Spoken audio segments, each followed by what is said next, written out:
Good evening to everyone. आज का हमारा जो फ्री वेबिनार है, जो डेमो कह लीजिए आप, वो है हमारा वैदिक एस्ट्रोलॉजी लेवल 3 के ऊपर है। बड़े ध्यान से देखिएगा, मैं एक दो बहुत बेहतरीन सूत्रा जो है आपको दूंगा, आप उसको अप्लाई कर कर देखिएगा, वर्क करेंगे। 100% वर्क करने वाली टेक्निक है। मैं क्लास स्टार्ट कर रहा हूँ, कारण ये मैं वेट नहीं करता कि कोई आएगा जाएगा। मेरा उद्देश्य है समय पे पढ़ाना, समय पे सारी चीज करना। इस कोर्स में 4 चीजें पढ़ाई जाएंगी। दशा पढ़ाई जाएगी नंबर 1। नंबर 2 आपको जो है नक्षत्र पढ़ाया जाएगा, नक्षत्र के बारे में जानकारी दी जाएगी। नंबर 3 जो है आपको जो है डिग्री के बारे में बताया जाएगा। और नंबर 4 आपको गोचर के बारे में बताया जाएगा। ये 4 चीजें महत्वपूर्ण होती है तो इंटरप्रिटेशन, कि आप कुंडली की इंटरप्रिटेशन किस ढंग से आप कर पाएंगे। ठीक है, ये हमारे को जब तक ज्ञान नहीं होता है, हमको समझ नहीं आती, और हम लोग बस ऐसे इसको करते चले जाते हैं और समझते चले जाते हैं। मैं आपको इसकी बारीकियां क्लास में पढ़ाऊंगा, कि जो लोग ये सोचते हैं कि भाई ये कैसे है क्या है, हर चीज अच्छे से जब तक समझ नहीं आता मैं आगे नहीं चलता। मेरा एक प्रिंसिपल है। अब चलते हैं दशा के ऊपर। मैं दशा के कुछ सूत्र आपको बताता हूं। अब ध्यान से देखिएगा, दशा के सूत्र आप अप्लाई करिएगा। बारीकियां तो सारी क्लास में, ये इसको आपसे गेट टुगेदर है। देखिए, एक नेचुरल दशा होती है, जैसे नेचुरल कुंडली होती है ना आपकी, वो नेचुरल कुंडली होती है मेष लगन की।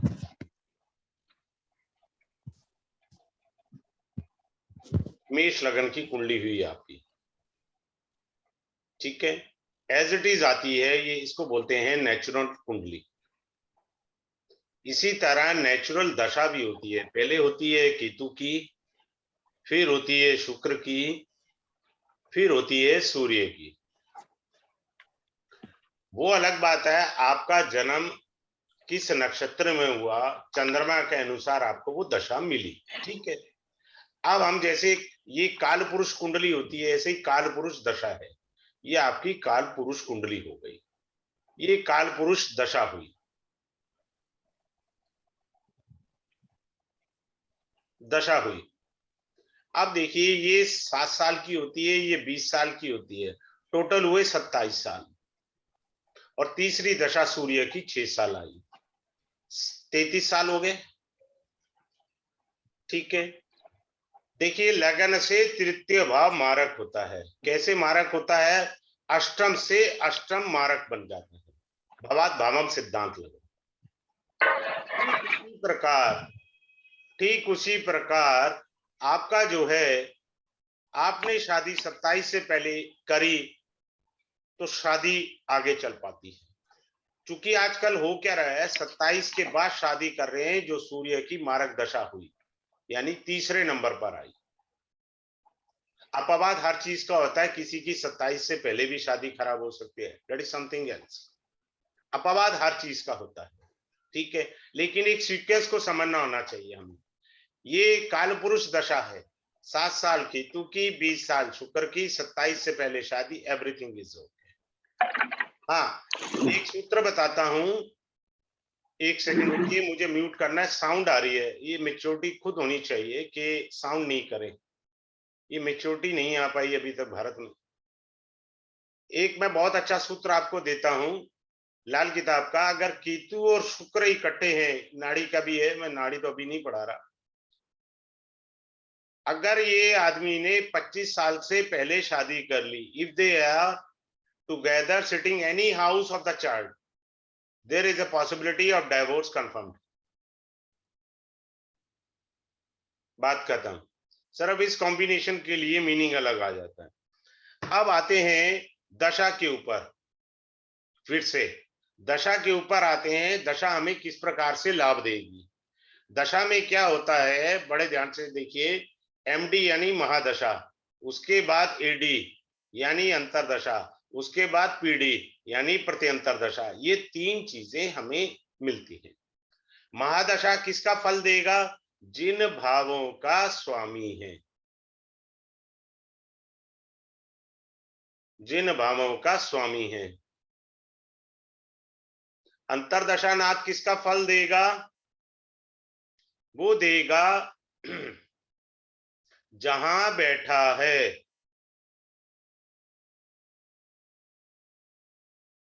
प्रत्यंतर दशानाथ किसका फल देगा? जहां देख रहा है। वैसे बहुत आगे भी सूत्र हैं, ये एक फंडामेंटल सूत्र बता रहा हूं। ये रूल होता है। बथेरे को यही नहीं पता कि महादशा कहाँ का फल देगा, अंतरदशा कहाँ का देगा, प्रत्यंतर दशा कहाँ का देगा। इसके अलावा भी बहुत सारी चीजें हमको देखनी होती है। That I will reveal in the class. ठीक है, अब एक अच्छी चीज बताने जा रहा हूं, बड़े ध्यान से देखिए और सुनिए।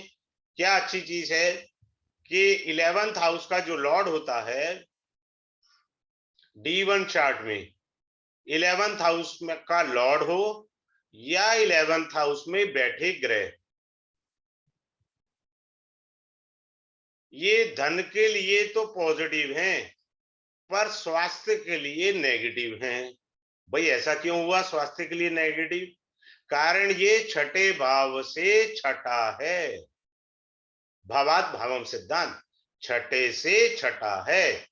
तो अगर 11th लॉर्ड आपको या 11th हाउस में बैठे ग्रह आपको धन दे रहे हैं तो स्वास्थ्य भी पक्का खराब करेंगे। ये रूल भी साथ चलेगा, भवात भावम सिद्धांत। ठीक, दो चीजें आपको अच्छे से बताई। अब आगे चलते हैं। मेरी क्लास में थ्योरी कम है, प्रवीण जी हैं, इन्होंने शायद मेरा अष्टक वर्क किया था। थ्योरी नहीं पढ़ाता मैं, सीधा प्रैक्टिकल पढ़ाता हूँ, प्रैक्टिकल से थ्योरी पढ़ाता हूँ। ठीक है, आप बाद में बता दीजिएगा। प्रैक्टिकल में ज्यादा पक कराता हूँ, चार्ट लगा के अच्छे से समझाता हूँ।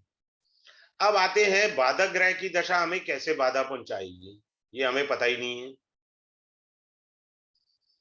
नंबर 2, दशा सीक्वेंस। जैसे मैंने अभी आपको बताया था, दशा सीक्वेंस पहले केतु की हुई, फिर आपको शुक्र की हुई, फिर आपकी सूर्य की हुई, फिर चंद्रमा की, फिर मंगल की। ये कालपुरुष दशा लिख रहा हूं मैं। अब आपको किसी ने कहा जी बृहस्पति की दशा बड़ी शुभ जाएगी।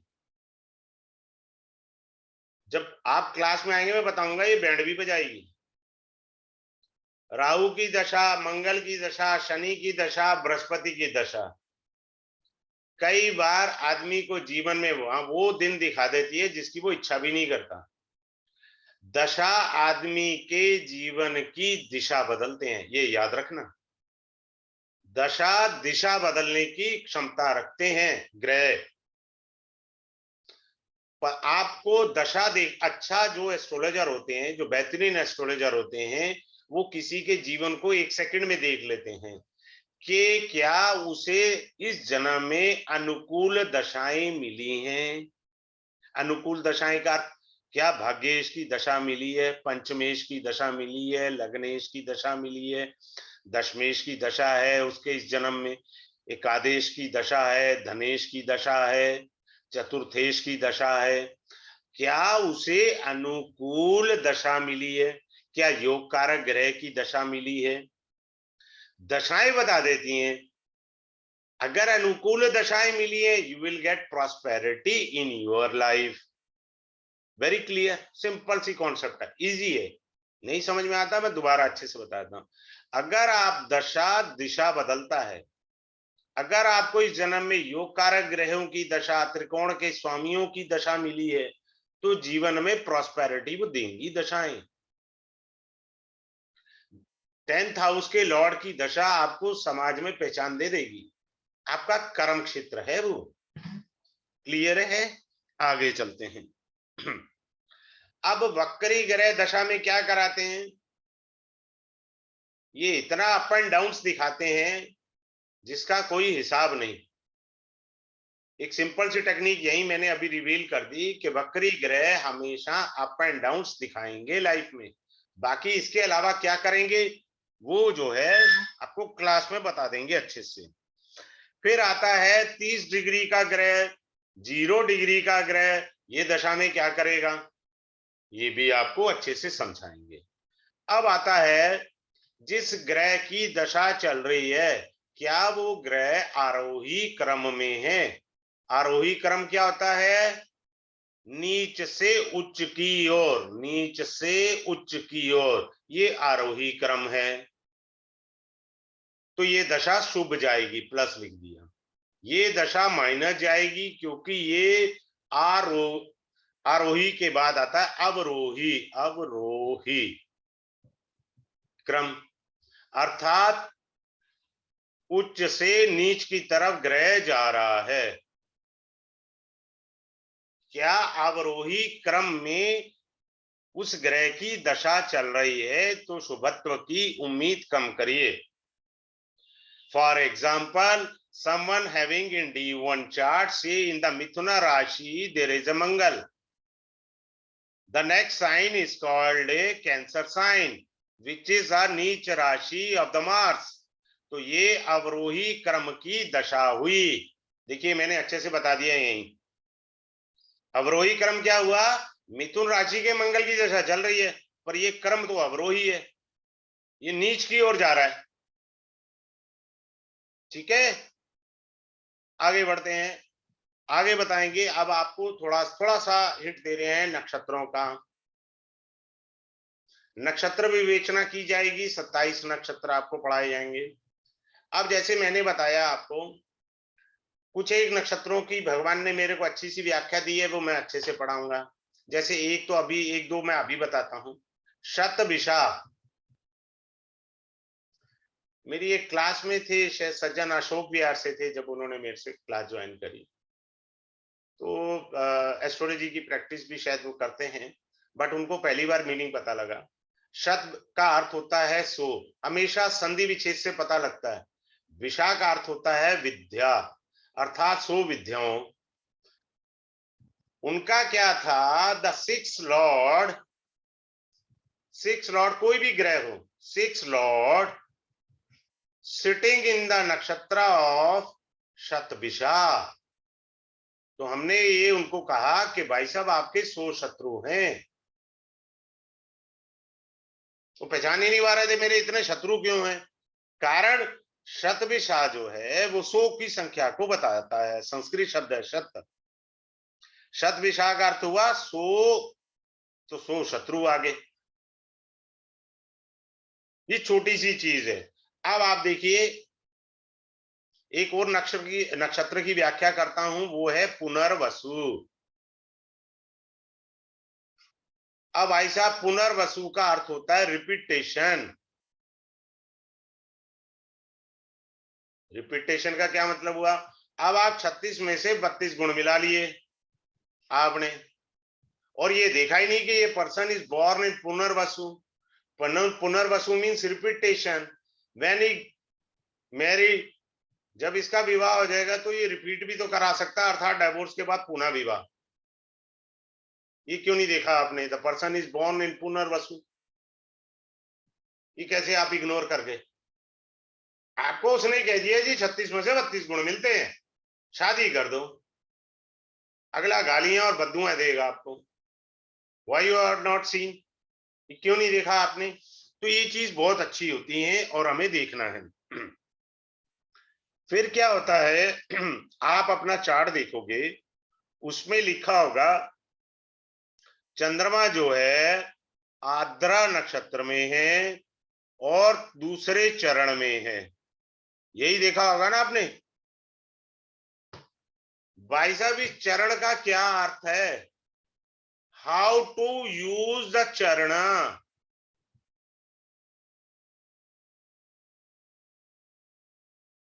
और द पदा, साउथ इंडिया में इसको पदा कहते हैं।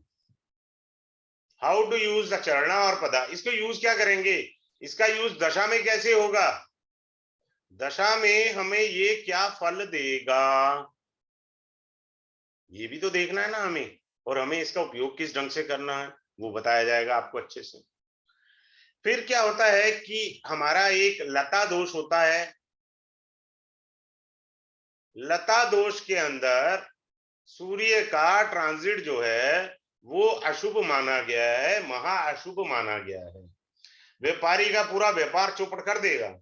नौकरी करने वाले को नौकरी से बाहर आना पड़ सकता है लता दोष में। फिर आता है तारा दोष। तारा दोष में कोई ग्रह है तो बड़ी दिक्कत होती है। बहुत परेशानी सी आ जाती है, तारा दोष में आ गया। तारा दोष होता है 3, 5 और 7, ये तारा दोष कहलाता है। तो तारा दोष में कोई भी ग्रह हो, उसकी दशा आ जाए, वो पीड़ा देगी। फिर आपको जो है लिस्ट दी जाएगी अर्थ के नक्षत्र कौन से हैं। आप देखो कौन कौन से ग्रह आपके अर्थ यानी पैसे वाले नक्षत्र में हैं। अगर उसकी महादशा आ गई तो जयकारा है। इस जन्म में दशा नहीं है, प्रत्यंतर तो आएगी ना यार। और मान लो किसी का कोई ग्रह ही नहीं है, जैसे मैं हूं, मेरा राजयोग है कुंडली में, बहुत सारे हैं, मेरा कोई ग्रह ही नहीं बैठा अर्थ नक्षत्र में, तो मेरे में तो बहुत बड़ा राजयोग है। तो आप ये देखो कि क्या आपके अर्थ नक्षत्र में कोई ग्रह बैठा है, उसकी महादशा अंतरदशा प्रत्यंतर दशा में अर्थ अर्थात पैसे की प्राप्ति कराएगा। मेरे चार्ट में नहीं है भाई साहब, मैं तो स्पष्ट बोल रहा हूं, कोई शर्म नहीं है अपने को। ठीक है, आगे चलते हैं।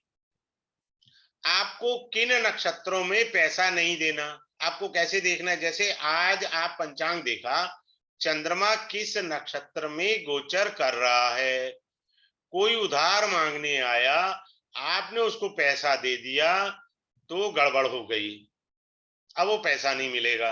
एक टेक्निक मैं बताता हूं आपको। जैसे आपने चाहे अपने रिश्तेदार को पैसा दिया, बाई चांस उस दिन श्री वृद्धि योग था। क्या योग था? श्री वृद्धि। आपने ले लिया loan, now you created a genetic problem. आपने लोन लिया, आपका बेटा लेगा, आपका पोता लेगा, आपका पड़पोता लेगा, लेते रहोगे, इसकी रेमेडी करनी पड़ेगी, ये जेनेटिक बन गया। तो लोन लेते समय देखें, ये कोई नक्षत्र से जुड़ा नहीं है, मन में आया मैंने बता दिया। So never take a loan during the yoga of Shri Vriddhi. ठीक है, किन नक्षत्रों में पैसा उधार नहीं देना, किन नक्षत्रों में पैसा उधार नहीं लेना, ठीक है, ये चीजें आपको अच्छे से पढ़ाई जाएंगी। आपका जन्म नक्षत्र ही बहुत कुछ बता देता है, उसका क्या संबंध है, किस तरह से है। फिर आपको जो है नक्षत्रों के अंदर ये बताया जाएगा कि कौन से नक्षत्र आपको सुख देंगे, कौन से नक्षत्र आपको संपदा यानी प्रॉपर्टी देंगे, कौन से नक्षत्र आपको समृद्धि देंगे, कौन से नक्षत्र आपको स्वस्थ रखेंगे, और कौन से नक्षत्र आपकी कार्य सिद्धि करेंगे। पता होना चाहिए ना, तो पता ही नहीं है, दिमाग का दही। होता क्या है, अगर आप में से कोई भी ग्रह इस नक्षत्रों में नहीं बैठा, तो करते रहो उपाय, करते रहो, टोटके लगे तो बहुत अच्छी बात है, वरना बोल सिया रामचंद्र की जय। तो वो तो आपके ऊपर निर्भर करता है, करते रहो, उससे कोई फायदा नहीं है। आगे बढ़ते हैं। अब आप देखिए त्रिमुख नक्षत्र। जब भी कार खरीदे ना, त्रिमुख नक्षत्र में खरीदे, मजा आला है, कार को कुछ हो जाएगा, कार को हल्का फुल्का स्क्रैच ही मुश्किल से आ पाएगा। आपने देखा होगा बहुत से लोगों की गाड़ियां कभी ठुकती नहीं है, because they bought their vehicle in the Trimukh nakshatra. फिर आपको ये सिखाया जाएगा जो प्रश्न कुंडली के अंदर यूज हो जाता है, अंधलोचन, मंदलोचन, मंद्याक्षलोचन, अधोमुख, उदरोमुख नक्षत्र। ठीक है ना, जैसे बेसमेंट आपको करना है तो अधोमुख में जाना है, कब मुझे बेसमेंट की खुदाई करनी है। कोई आपके पास आके पूछता है कि साहब मेरा जो है ज्वेलरी चोरी हो गई, मिलेगी? देखिए अंध मंद, ठीक है, मंद्याक्षलोचन में चंद्रमा तो नहीं गोचर कर रहा, चोरी चाहे 50 दिन पहले हो, आपके पास तो अभी पूछने आया है ना। आप लगाओ प्रश्न कुंडली पे और देख लो, लगाने की जरूरत नहीं है, सिर्फ चंद्रमा ही देखना आपने। अगर चंद्रमा में है तो आप उसके आधार पर उसको उत्तर दे दो, तो ये भी बता दिया जाएगा आपको। फिर आपको ये सिखाया जाएगा जन्म नक्षत्र से, this is the first time I am introducing, earlier I have not taught this technique, never taught. जन्म नक्षत्र से वर्ष फल जानना, कि अगला साल या करंट ईयर मेरा ठीक है या खराब जाएगा। कैसे जानेंगे आप वर्षफल अपना? वो बताया जाएगा। फिर आपका बताया जाएगा अच्छे से, क्या बताया जाएगा कि आपका जो जन्म नक्षत्र है, गलती से इसका रिलेशन संक्रांति से हो गया। भाई साहब ये लंका लगा के छोड़ेगा, ये बता रहा हूं पहले, ये लंका लगाएगा। मेरे डायलॉग ही ऐसे होते हैं, हम नहीं चाहते किसी का अरिष्ट हो। मेरा थोड़ा बोलने का अंदाज ऐसा है, one should not take it otherwise. I am not interested to say the wrong words. Now coming up to the next, so we are teaching in the degree. What degree? There is an infancy degree that is called balyavastha. Infancy is a balyavastha. Second is called old age degree. फिर एक technique आती है अवस्था degree. अवस्था degree, इनके meaning क्या है, कैसे वर्क करती है, कैसे नहीं करती, वो बताया जाएगा। आपको गोचर में ग्रह कब आपको फल देगा, गोचर में ग्रह कब फल देगा, वो डिग्री से ही पता लगता है और किसी से नहीं पता लग सकता। क्लियर है? डिग्री ही बता सकती है। अब इसमें दो प्रकार की होता है। कौन सी होती है दो प्रकार की? भाव मध्य और ग्रह मध्य। एक होता है फार्मूला भाव मध्य, दूसरा होता है ग्रह मध्य, जहां ग्रह जो है अपना फायर खोलते हैं, शुभ या अशुभ जो भी उन्होंने देना है। कई प्रकार के सूत्रास हैं, तो मैं कुछ सूत्रास को ये जैसे मैं बता रहा हूं। फिर जो है आपको ये बताया जाएगा कि कोई कुंडली मजबूत है या कमजोर है। How do you know it? आप किसी को कैसे बताएंगे कुंडली देख के कि ये कुंडली ताकतवर है या कुंडली कमजोर है? There is the only way to tell them on the basis of degree. Degree के आधार पर आप बता सकते हैं कुंडली दमदार है या कमजोर है। क्लियर हो गया? अब मैं आपको एक सूत्र दिखाता हूं, डिग्री का समझाता हूं। सपोज किसी का गुरु और चंद्रमा लगन में बैठा है, इट शोज अ गज केसरी योगा, हाथी घोड़ा पालकी जय कन्हैया लाल। ठीक, आपने बोल दिया। अब मैंने क्या करा, कोई भी ग्रह को कर लो, ये 3 डिग्री का रखा और ये 21 डिग्री का रख दिया। देयर इज नो गज Kesari yoga after seeing the degree. कोई गज केसरी योग नहीं है। गज केसरी योग तब बनता है जब दोनों ग्रह की डिग्री का मैक्सिमम डिफरेंस 10 डिग्री हो। अब लो आप 4 रखा, गुरु रखा, गुरु हमने कहा 12 डिग्री का है, चंद्रमा कहा हमने, क्या कह लिया हमने, ये कह दिया 18 डिग्री का है। तो अंतर कितना डिग्री आ गया? 6 डिग्री। 10 डिग्री से कम है। अब ये गज केसरी योग है भाई साहब। डिग्री बता देती है कि योग है या नहीं है। गुरु तो बहुत आगे निकल चुका है, चंद्रमा को छोड़ के 21 डिग्री है भाई। वो दीप्तांश तो वैसे भी 60 डिग्री होता है, तो 7 डिग्री को भी आगे निकल चुका है। तो इसलिए कोई गज केसरी योग नहीं है। क्लियर है? तो डिग्री से हमें बहुत कुछ जानेंगे। अब आप अभी निकाल लीजिए स्वामी विवेकानंद की कुंडली। जब आप धरती से कोई सैटेलाइट छोड़ते हैं, वो बड़ी 1000 की स्पीड पे जाता है। जब वो मून की ग्रेविटी पे जाता है तो उसे 0 होना पड़ता है। If your Surya is on A 0 degree, either the person will become a sannyasi or it gives you a raj yoga। वो आदमी को पैसे वाला जरूर बनाएगा, सूर्य 0 डिग्री का होगा, अगर उसका मेटीरियलिस्टिक लाइफ की तरफ ध्यान है। किस तरफ ध्यान है? मटेरियलिस्टिक लाइफ की तरफ। अगर उसका ध्यान अध्यात्म में, तो उसको अध्यात्म बना देगा। पहले जमाने में लोग दिव्य दृष्टि से बोल देते थे राजा महाराजा को, आपका बेटा या तो राजा बनेगा या सन्यासी बनेगा। 1 सेकंड में बताते थे दिव्य दृष्टि से। सूर्य 0 डिग्री का। अब आगे चलते हैं। अब जैसे मैं बता रहा हूं, जेमिनी मैंने कल ही कोर्स खत्म हुआ, हाईएस्ट डिग्री प्लेनेट जेमिनी के अंदर इज कॉल्ड है आत्मकारक।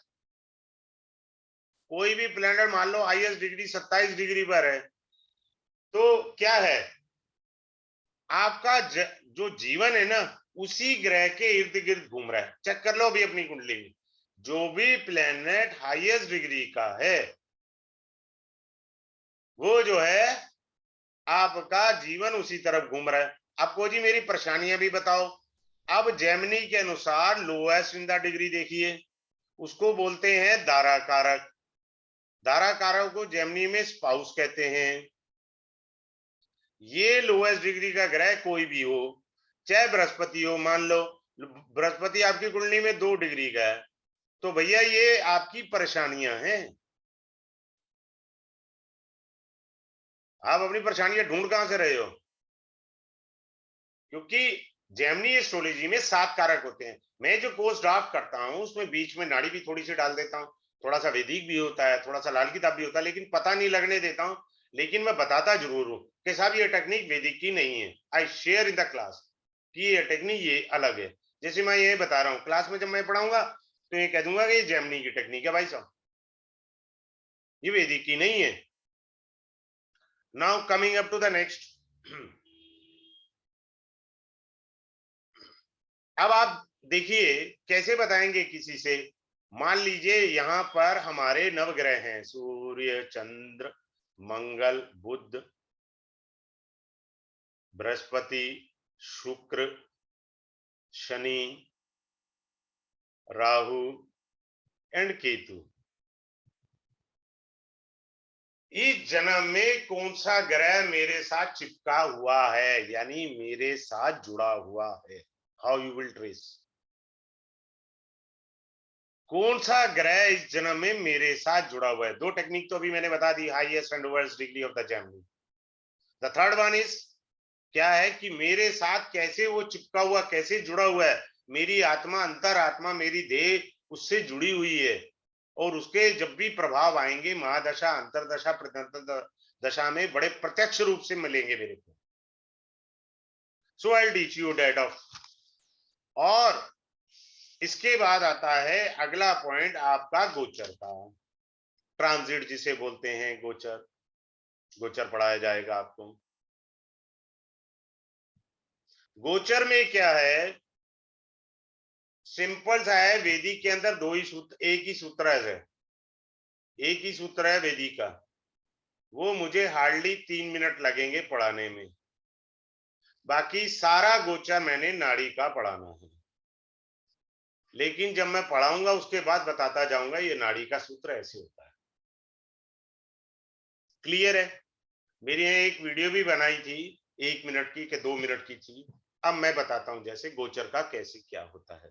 वैसे गोचर में ये भी पढ़ाया जाएगा, भाई आज मेरा काम करने का मूड नहीं है, व्हाट इज द कॉम्बिनेशन, कब और कैसे होगा। मेरा आज काम करने का मूड नहीं है, भैया आप ही कोई ट्रैफिक मिलेगा, बाहर जाओगे, दुनिया को नहीं मिल रहा। आपको ही क्यों मिल रहा है? Because you have a yoga. आप ही की फ्लाइट डिले होगी because you have a yoga. आप ही की ट्रेन देर से जाएगी क्योंकि you have a yoga. Clear है? आज मेरा ना मन थोड़ा घबराहट सी हो रही है, I don't feel good today itself. So what is the yoga baba? मैंने क्या करा, मैंने रिसर्च करी, जब कोई आदमी शब्द बोलता है तो उसका स्वरूप भी होता है। जैसे भगवान साकार निराकार रूप है, 2 रूप ही है ना, साकार और निराकार रूप, 2 रूप होते हैं। तो आपने कहा कि हाँ यार मेरा मन घबराहट कर रहा है, तो इसका कोई योगा भी तो होना चाहिए कुंडली में। हाँ, देयर इज ए योगा। किसी का नेटल चार्ट में ही होता है, किसी का ट्रांजिट में होता है। क्लियर है?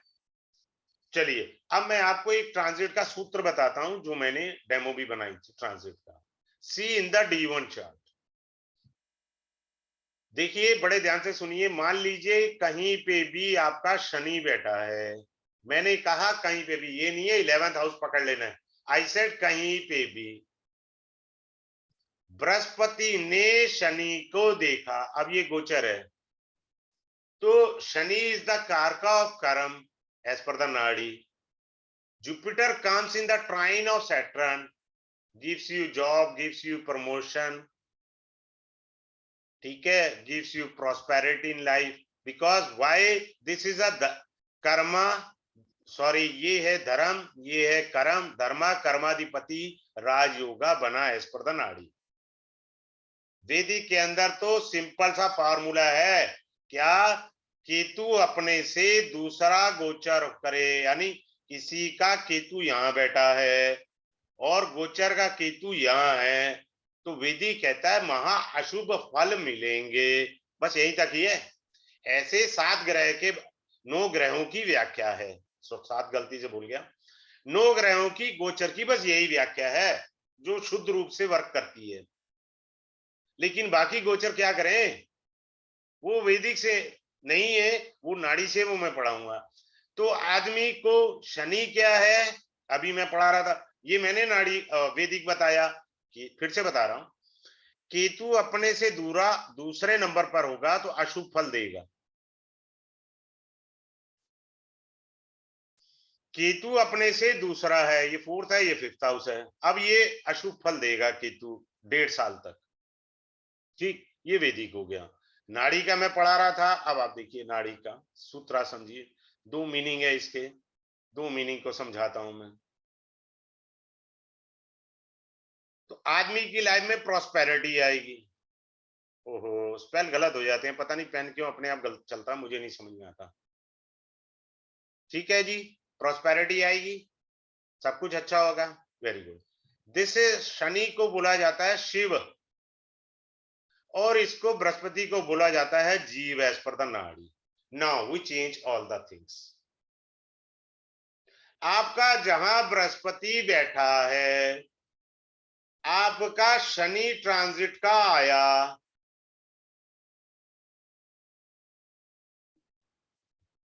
ठीक है, और नाड़ी के अकॉर्डिंग ये संबंध बना, ट्राइन संबंध 3 7 11। ठीक है, शिव ने बृहस्पति को यानी जीव को देख लिया। इसका अर्थ है भगवान जो चाहते हैं ना वो करो, अपने दिमाग का दही मत करना उस दौरान। किसी के भी बृहस्पति के ट्राइन में शनि है, तो जो परमात्मा चाहता है वो करो, और जो कर्म कर रहे हो परमात्मा को अर्पित करते चले जाओ, अपनी बुद्धि मत लगाओ। सिंपल सी बात, क्लियर है? आगे चलते हैं। आगे मैं एक टेक्निक बताता हूं, ये D1 चार्ट है, दिस इज अ D9। आपका यहां पर कोई लग्नेश होगा। अब ये लग्नेश किसी राशि में तो बैठेगा, किसी राशि में बैठेगा। मान लो आपका लग्नेश 3 नंबर की राशि में बैठा, ये लग्नेश, मैं यहां लिख देता हूं लग्नेश। सूत्रा लगा लेना, जिनके यहां फैमिली में डेथ हुई है, सूत्रा 100% वर्क करता है। ये लग्नेश किसी राशि में D9 में बैठा। अब इसका ट्राइन देखो, ये ट्राइन बना, ये ट्राइन बना, ये 2 ट्राइन बने। क्लियर है?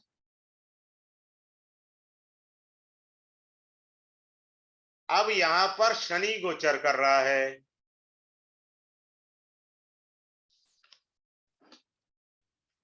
क्लियर? अब ये शनि जो है, जो लग्नेश की डिग्री मान लीजिए 13 डिग्री और 21 मिनट की थी, जिस दिन शनि 13 डिग्री 21 मिनट के आसपास आ जाए, या तो 12 डिग्री हो जाए या 14 डिग्री हो, ज्यादा से ज्यादा 1 डिग्री का डिफरेंस होगा, तब देखिए आपके मामा मामी मौसा मौसी किसी की डेथ हुई है या मृत्यु तुल्य कष्ट आया है, आईसीयू में भर्ती हुई है। सिंपल देखो, मैंने ये नाड़ी का सूत्र रिवील किया है इस क्लास में। तो मैं क्या करता हूं, मैं थोड़ा सा वो पढ़ा देता हूं, जो अच्छे सूत्रास होते हैं वैदिक में आराम से फिट हो जाते हैं, उनको मैं पढ़ा दिया करता हूं, कंजूसी नहीं करता देने में। नहीं समझ आया, मैं फिर से समझा देता हूँ। D1 चार्ट में आपका कोई भी लगन होगा, उसका कोई लॉर्ड तो होगा, उसको लग्नेश बोलते हैं। अब वो देखो वो लग्नेश किस राशि में बैठा है D9 में, उससे त्रिकोण हाउस देखिए, ये त्रिकोण हाउस हुए, वहां पर शनि का गोचर हुआ। शनि कब फल देगा, डिग्री समझा रहा हूं, जब वो लग्नेश की 13 डिग्री 21 मिनट पर आ जाएगा, या 12 डिग्री 21 मिनट पे हो, या 14 डिग्री 21 मिनट पर हो, आसपास हो, 1 डिग्री का मैक्सिमम, तब उनको मृत्यु तुल्य कष्ट अथवा मृत्यु की प्राप्ति करा सकता है। क्लियर? अब ये बता रहा हूं आपको, ये इस कोर्स की यूट्यूब फॉर्म में रिकॉर्डिंग मिलेगी, यूट्यूब रिकॉर्डिंग मिलेगी, जैसे अभी आप इसकी रिकॉर्डिंग देख लेंगे, ठीक है, और ये रिकॉर्डिंग आपको लाइफ टाइम मिलेगी। सिंपल बात, आपके पास रहेगी, कोई ईमेल की जरूरत नहीं है, कोई 420 नहीं है यहाँ पर। नंबर 2 क्या है, क्लास होगी मंडे से 8:30 बजे, जिसने एनरोल कराना है अभी करा ले, कई ने तो 15 दिन पहले करा रखा है एनरोलमेंट, 8:30 से 9:30 बजे, भाई जिनको मेरे पर श्रद्धा है। तीसरी जो है, ये 5 क्लासेस का कोर्स है, आराम से हो जाता है, आपको टेक्निक सीखनी है। बाकी अगर मैं इसको 14 क्लास में करा देता हूं, पहले हर एक की थ्योरी समझाता रहूंगा, फिर उस थ्योरी से एक एक पॉइंट समझाता रहूंगा, हो गई 15 क्लास। अब आप मेरे को फीस दे दीजिए 12,000 रुपए, तब तो ये है, मैंने ये कुछ नहीं करना, मैंने सीधा प्रैक्टिकल कराना है, बात खत्म। वही कुंडली से ही सारी चीजें मैं आपको समझाता चला जाऊंगा। रिकॉर्डिंग आपके पास है, 10 बारी देखो, नहीं समझ में आया। 5 डेज की क्लास रहेगी, मंडे टू फ्राइडे, और इसका फी जो है, इंपॉर्टेंट पॉइंट, वो 3335 है। मैं फी इसलिए कम रखता हूं कि मेरा उद्देश्य सबके पास विद्या पहुंचे, मेरा उद्देश्य है सबके पास विद्या पहुंचे। बहुत से लोगों के मेरे को फोन आते हैं, ठीक है, मैं ना ये कहना चाहूंगा, हाथ जोड़ के मेरा दिमाग का दही ना करें, मेरे को अननेसेसरी मैसेज ना करें, ना मेरे को फोन कॉल करें, पूरा दिमाग का दही करते हैं। भाई क्या होगा सर, कोर्स में क्या डिटेल है, भाई आपको डेमो क्लास मिला, उसमें मैंने सारा बताया। चक्कर क्या है, वो अपनी जगह सच्चे हैं, एक एंगल से मैं सपोर्ट करता हूं, वो 15-20 हजार रुपए देके ठगे गए हैं, अब वो सोचते हैं यहाँ पे भी चीटिंग है। भाई मेरे यहाँ चीटिंग नहीं है, मेरे यहाँ चीटिंग इसलिए नहीं है, रिकॉर्डिंग मिलेगी यूट्यूब फॉर्म में, अभी यूट्यूब पे ये वीडियो चल जाएगी। सारा दिन लोग परेशान कर देते हैं मेरे को, भाई सर कोर्स क्या है, कोर्स कंटेंट्स क्या है, सब बताया, आप यूट्यूब वीडियो देखो, आप देखिए, उसमें कोई कमी रह गई है वो है। एक बार आप रिस्क लीजिए, मेरी क्लास में आइए, एक बार कोर्स एक गलती से कर लिया तो आप मेरे 15 कोर्स करेंगे, ये गारंटी भी मैं दे रहा हूं, पक्का 15 कोर्स करेंगे, क्योंकि जितनी उम्मीद लेकर आप आए होते हैं ना, उससे मैं दुगना पढ़ाता हूं, उससे मैं दुगना पढ़ाता हूं। किसी का कोई क्वेश्चन या क्वेरी है, वो डायरेक्टली पूछ सकता है। हाँ जी प्रवीण जी, आप कुछ कह रहे थे। हाँ जी, हाँ जी, मैं कह रहा था सर, ये बात तो सच है, जो आपका एक कोर्स करेगा वो कम से कम 15 करके जाएगा, क्योंकि सारी चीज आप ज्यादा ही देते हो, कम तो किसी में दिया नहीं। जितना आपने बोला था उससे ज्यादा ही सिखाया है किसी भी कोर्स में। हाँ, आज कुलदीप जी भी आई हुई हैं, ये वही हैं जिन्होंने 15 कोर्स कर रखे हैं, अच्छा। ये वही हैं जिन्होंने 15 कोर्स कर रखे हैं, ये गलती से एक कोर्स में आ गई थी। उम्मीद से दुगना देता हूं, ये मेरा प्रिंसिपल है, और जब तक समझ नहीं आता, देखो ये कुलदीप जी यहीं पर कंफर्म कर देंगी, मेरी कोई रिश्तेदार नहीं है, शी इज फ्रॉम पंजाब, मेरे ख्याल लुधियाना जालंधर या पटियाला से होंगे, मुझे भूल जाता हूँ। ये स्लो लर्नर थी, इनसे पूछिए, मैंने इनको रिवीजन फ्री ऑफ कॉस्ट कराया, क्योंकि ये स्लो लर्नर थी। आज के टाइम में तो कोई भी रिवीजन कराता है तो उसकी आधी फीस लेता है कम से कम। नहीं नहीं, मेरे यहाँ कुछ नहीं है, मेरे यहाँ तो, अनम्यूट करिए कुलदीप जी, मेरे यहाँ फ्री ऑफ कॉस्ट है, कोई स्लो लर्नर है दोबारा आ जाना, मना थोड़ी कर रहा हूँ। नहीं नहीं सर, तो कितनी, मैंने तो 2-2 3-3 बार दोबारा ज्वाइन किया हुआ है कोर्स इनका, रिपीट सर करवा देते हैं। सर तो ने ये कितनी है, बार किया है रिपीट, मैंने तो बहुत 2-2 3-3 बार रिपीट कर लिया मैंने तो। क्योंकि ये एक हाउस वाइफ है, स्लो लर्नर है, इनकी श्रद्धा है, तो इनकी श्रद्धा का मुझे ध्यान रखना है, मान सम्मान देना है, हाँ जी, हाँ जी। ये इंपॉर्टेंट है। ठीक है, किसी को इससे कोई बड़ी और बात क्या है क्वेरी है सर। तो बताइए, नहीं तो वाइंड अप करते हैं क्लास को, और जिन्होंने एनरोल करना चाहे अभी कर लें, कुछ लोगों ने 15 दिन पहले का एनरोल कर रखा है। ठीक है, तो इसकी क्लास अब ठीक है मंडे सर, स्टार्ट बहुत होगी, will have a class on Monday sharp eight 8:30, 8:30 बजे क्लास होगी। गुड नाइट टू ठीक है एवरीवन, सर, हैव ए बहुत good day. Thank you, good night. बहुत बढ़िया थी सर आज की। Thank you, thank you.